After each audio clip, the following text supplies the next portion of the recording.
The Poetic Spartan case for the Galaxy S25 Ultra is what you get when you cross the protection of an OtterBox Defender with some genuinely clever innovations.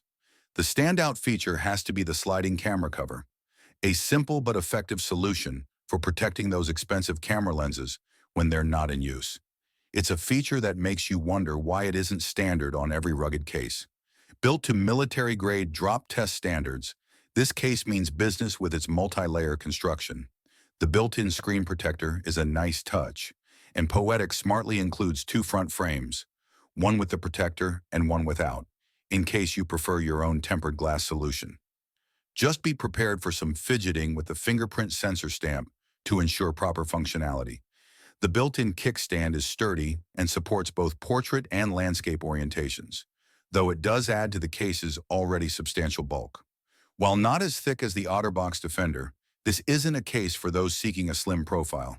However, if you're regularly in environments where your phone needs serious protection, that extra bulk is a worthwhile trade-off. One minor frustration is the installation process, which requires careful attention to avoid air bubbles around the fingerprint sensor. The included installation guide video is helpful, but doesn't completely eliminate the learning curve. Despite these small quirks, the Poetic Spartan delivers exceptional protection with thoughtful features that set it apart from other rugged cases. If you can live with the bulk and don't mind spending a few minutes on proper installation, this case offers premium protection at a price that won't break the bank. The sliding camera cover alone might make it worth considering over other protective cases.